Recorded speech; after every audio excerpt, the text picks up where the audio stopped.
En Colombia, el derecho a la libre personalidad ha tenido una discusión fuerte desde diferentes ámbitos, sociales e ideológicos. Un país conservador, ligado a sus creencias religiosas y culturales. Cada vez es más difícil expresar lo que somos. Vamos en vivo con Alejandro Tibaudiza. Alejandro, buenas noches. ¿Por qué son interrogadas estas personas? Jorge Alfredo y televidentes, muy buenas noches. Son interrogados los directivos de este gimnasio Castillo Campestre debido a que, según la investigación, ellos habrían propiciado justamente esta discriminación, este matoneo que finalmente pues habría desencadenado la muerte, el suicidio del joven Sergio Urrego. Según el artículo 16 de la Constitución Política de 1991, todas las personas tienen el derecho al libre desarrollo de la personalidad, sin más limitaciones que las que interponen los derechos de los demás y el orden jurídico. Esta se manifiesta en la primera parte del capítulo 1 de los derechos fundamentales. No obstante, en muchas ocasiones se presenta ante la Corte Constitucional tutelas en donde se vulnera este derecho, y en muchos de los casos las instituciones educativas son las que se encargan de impedir el libre desarrollo de la personalidad a los niños y jóvenes. De acuerdo con el ICBF, es la escuela la institución que imparte educación, que forma, que construye y que, conforme con lo establecido por la Ley 115 de 1994, es instrumento a través del cual se presta el servicio de educación, buscando un proceso permanente de formación cultural, social y personal, que tiene como fundamento una concepción integral de la persona humana, de su dignidad, de sus derechos y de sus deberes. Para entender más esta problemática y su contexto actual, el abogado penalista Tomás Valencia explicará aún más de qué se trata este derecho fundamental, según las doctrinas y normativas de las instituciones educativas. En primera instancia, ¿por qué el libre desarrollo de la personalidad es objeto de un derecho constitucional? Y explíquenos, para un ciudadano de a pie, este derecho. En palabras coloquiales y términos sencillos, podremos decir que es objeto de derecho toda vez que, como la historia nos lo ha demostrado, múltiples personas o grupos sociales o religiosos menoscaban los derechos de las personas por no compartir las ideas. Es normal ver personas discriminando a otras por su forma de pensar, por una ideología política, una religión, por ser de una etnia. Es por eso que a tal punto las personas que se sienten identificadas o buscan un modelo de vida sano o tienen una libertad sexual diferente a la socialmente aceptada, ven menoscabados sus derechos. Es por eso que, para evitar este tipo de intromisiones, este tipo de uso de términos peyorativos para referirse a estas personas, se garantiza constitucionalmente en el artículo 16 de la Carta Magna este derecho. ¿Qué comprende este derecho y cuáles son sus características? Este derecho comprende todos aquellos actos que involucren la imagen propia de la persona, su libertad sexual, toda aquella potestad para autodeterminarse, es decir, la posibilidad de adoptar sin injerencia de otras personas ni intromisiones un modelo de vida acorde a nuestros propios intereses, a nuestras convicciones, aquellas inclinaciones o deseos que deseemos manifestar y con los cuales nos sintamos identificados. Es así que este derecho va también en consonancia con otros derechos fundamentales, como lo es la dignidad humana y la honra de la persona. Este derecho tiene además una característica particular, y es que desde hace pocos años se ha venido implementando. Anteriormente no estaba bien visto este derecho. Es así que podemos dar fe de cómo actualmente hemos avanzado en el pro del garantismo de los derechos fundamentales propios del ser humano. Quiere decir lo anterior, que todo ciudadano puede desarrollar libremente lo que quiera hacer, teniendo en cuenta que para hacerlo requiere de personalidad jurídica, es decir, ser sujeto de derecho y obligaciones.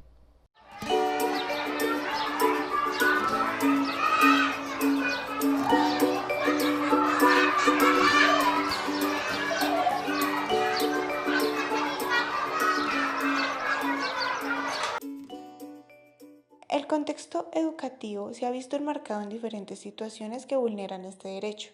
Según esto, ¿puede una institución educativa expulsar a un estudiante porque no está de acuerdo con su apariencia o su personalidad? Una institución educativa no puede expulsar a un estudiante porque no está de acuerdo con su apariencia o su personalidad. Este tipo de afirmaciones se quedaron en el pasado. Podríamos decir que se consideran hoy en día retrógradas. ¿Cuáles son los fallos de la Corte Constitucional que más se pueden destacar? Pues bien, han sido numerosas las acciones de tutela interpuestas ante juzgados y tribunales que han llegado a la sala de revisión de la Honorable Corte Constitucional. La Corte Constitucional en diferentes sentencias ha afirmado y ha resuelto esta distópica controversia de la siguiente manera. En la sentencia T 349 del 2016, la Corte parte de una premisa sencilla pero contundente, y es que los colegios muchas veces interfieren con el goce efectivo de los derechos fundamentales, como lo es el del libre desarrollo de la personalidad. Es decir, que hacia el colegio tengan lineamientos internos, estos no son excusa para impedir que los estudiantes no puedan perseguir o aspirar, expresarse o actuar de la manera que más se sientan cómodos. Un fallo que en lo particular me gusta mucho y siempre me he sentido identificado es el contenido en la sentencia T 345 de 2008. Básicamente, la sentencia nos pone como ejemplo un niño de un colegio en el cual le prohíben por manual de convivencia y reglamento interno del colegio llevar el cabello largo. Es así que el padre del menor de edad interpone una acción de tutela. Desafortunadamente el tribunal la niega, ante lo cual esta acción se va a la sala de revisión de la Corte Constitucional. Allí la Corte Constitucional reitera fallos anteriores como la sentencia de unificación 641 y 642 del 5 de noviembre de 1988, en el cual vislumbra el alcance de este derecho fundamental que es el libre desarrollo de la personalidad. Aquí la Corte tuteló este derecho y la razón, el fundamento por el cual la Corte decidió amparar este derecho fue que constituye una vulneración al derecho cualquier acción, omisión o imposición que de manera desproporcionada le impide a una persona, en este caso a este menor de edad, decidir autónomamente sobre su imagen, la forma en que decide presentarse ante los demás, la forma en que se siente identificado.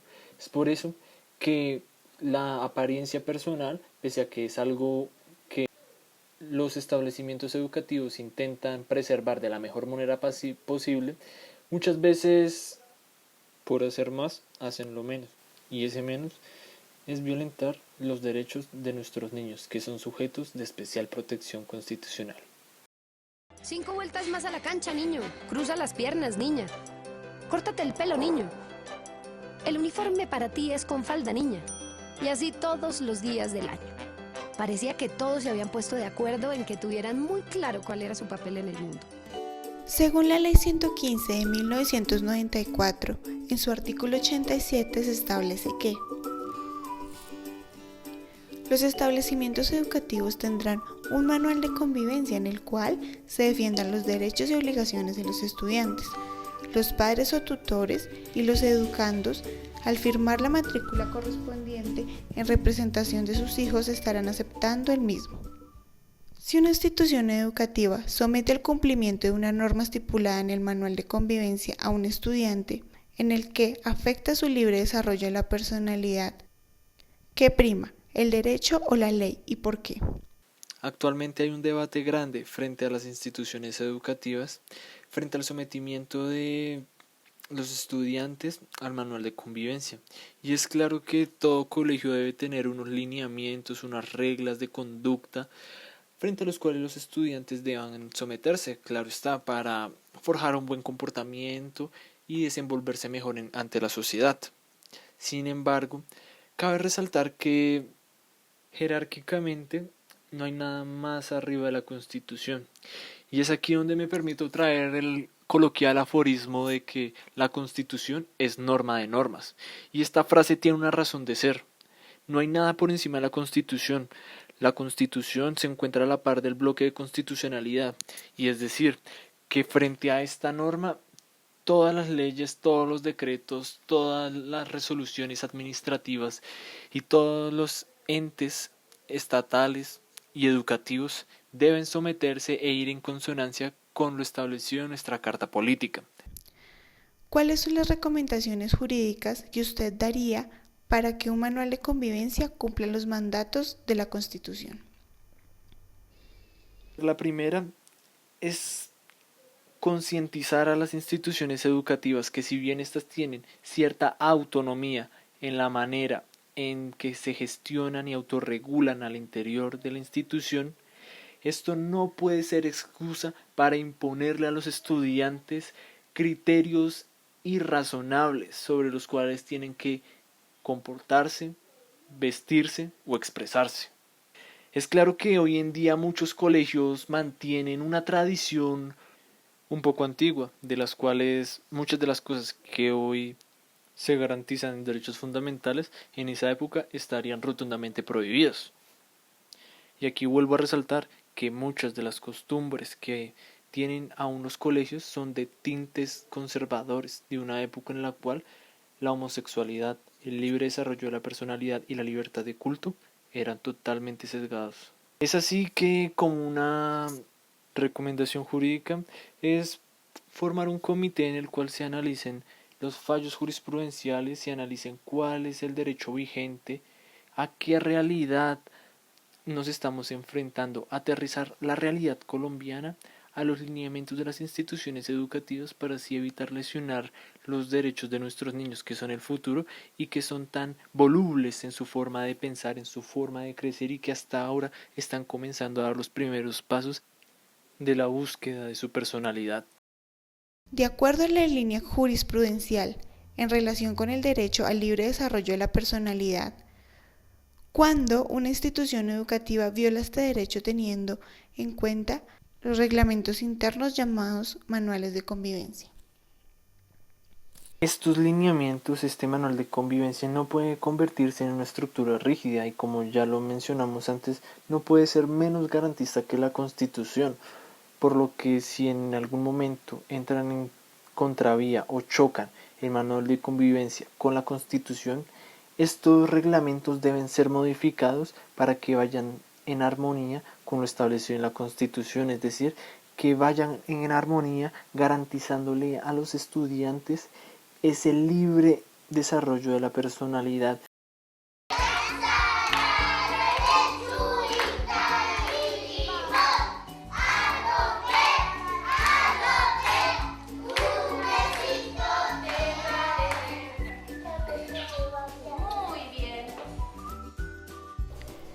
Acercándonos aún más al ámbito educativo, la licenciada en Educación Artística Ana Lorena Vázquez y la psicóloga Giovanna Gari expondrán su posición frente al tema. ¿Cuáles son las condiciones actuales de este derecho en el contexto educativo del país? Se está trabajando para que el estudiante tenga mayor libertad de expresar sus vivencias y lo que siente frente al escenario educativo, ¿no? Desde su experiencia, desde la comunidad, desde su familia. Digamos que estos espacios o estas condiciones se están dando por medio de talleres, por medio de tertulias, compartires, donde los estudiantes están, como decía antes, compartiendo sus vivencias con otros. ¿Cuál considera que es un obstáculo para el libre desarrollo de la personalidad? Considero que uno de los mayores obstáculos para el desarrollo de la personalidad o de la libre expresión es en sí cómo tomamos estos conceptos, ¿no? Confundimos la libertad con libertinaje o con hacer lo que queramos sin respetar al otro. Pienso yo que es necesario dentro de las aulas educar acerca del respeto que me debo a sí mismo y que debo tener con el otro, sabiendo que somos diferentes, pero que tal vez tenemos una misma meta fija. Siento más que todo que esa puede ser una debilidad. ¿Hasta qué punto va la labor del docente en la formación integral? El docente va a ser la mano derecha del estudiante, no va a ser su enemigo, es el actor que permite al estudiante reafirmar su seguridad ante quién es, lo que siente y lo que vive, ¿no? Nosotros somos una herramienta, somos una ayuda que permite que el niño se sienta bien consigo mismo, ¿no? Y con lo que está haciendo, y con lo que piensa, y con lo que siente. El maestro es el que ayuda a aclarar algunas dudas, ¿no?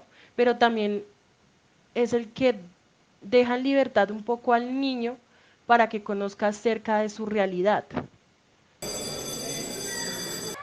Creo que sí debe ser más flexible el manual de convivencia en cuanto a presentación personal y el libre desarrollo de la personalidad, ya que nosotros los estudiantes debemos tener una identidad personal, la cual nos hace diferentes a las demás personas. Y en cuanto a la presentación personal, debe ser más flexible, ya que hay ciertos artículos de los cuales impiden nuestro libre desarrollo a la personalidad. ¿Cree usted que en los colegios deberían implementar otras medidas en el ámbito de la presentación personal en el caso en que el estudiante no se identifique con su género, con el fin de garantizar el libre desarrollo de la personalidad? Antes de que se implementen otras medidas, pienso que se tiene que trabajar más en el concepto de lo que es libertad de género y de lo que piensan los jóvenes más que todo, porque pues en los niños todavía no se ve mucho, pero en los jóvenes sí. Entonces como que se identifiquen de verdad, o sea, se trabaje más la parte de género, pues aunque hay un programa y pues se hacen esas actividades, pero siempre los chicos en las culturas, sobre todo de sus casas, estas partes son muy tildadas. Entonces el colegio sí debería cambiar y deberá cambiar el ámbito de presentación personal frente al estudiante y esos procesos porque realmente están muy enmarcados y muy estipulados frente a la norma que no, o sea, la norma para el libre albedrío y realmente en los colegios esto no se da, pero no porque el colegio no lo trabaje, ni las políticas se trabajen, sino más por la cultura de los mismos estudiantes y de las familias de los estudiantes. ¿Hasta qué punto un niño o un adolescente se le puede imponer reglas o normas que conformen su personalidad y no delimiten su libertad como seres humanos? Pues en las normas y el reglamento cada vez se está como flexibilizando más, ¿sí? Entonces, no tanto es que las normas que se implementen tengan un estereotipo o delimiten la libertad de culto, o la libertad de su personalidad o la de libertad de su formación, sino más bien es que esas normas sean construidas por los mismos chicos, por las mismas familias, se les da la oportunidad a todo el mundo para que las formen y pues se hace un consenso y un censo de qué es lo que realmente quiere la institución para poder formar los estudiantes y formar sus deberes y sus normas, sus reglas, pero también bajo los respetos y bajo todo lo del lineamiento pedagógico, curricular y convivencial. ¿Qué debe tener en cuenta el acudiente y la institución para que la formación de un adolescente sea adecuada al desarrollo de su personalidad y sus libres decisiones al actuar?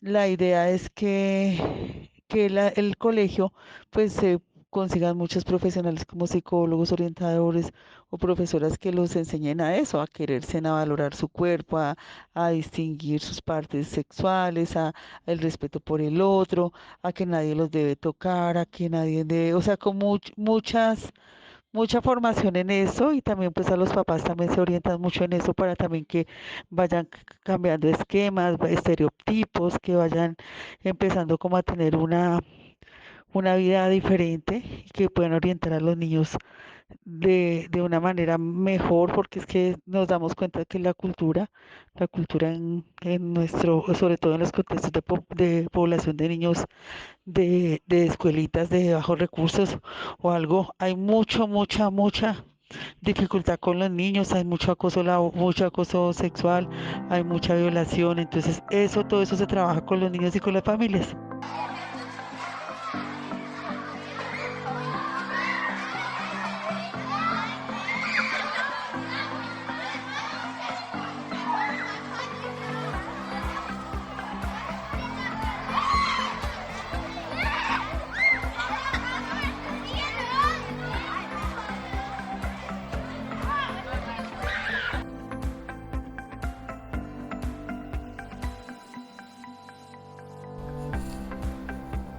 Para finalizar, el manual de convivencia de un colegio puede tener normas y doctrinas, impartir reglas, pero no puede imponer ni influenciar a ningún estudiante, ni tampoco puede juzgar sus elecciones de acuerdo a su vestimenta o a su educación. Pero hay algo que no se puede desconocer, y es que este derecho tiene límites, los derechos de los demás. El derecho a esa libre personalidad no puede dañar a otros, y en el caso de los menores de edad, debe ser guiados y acompañados por los padres de familia, según como lo estipula la Corte Constitucional.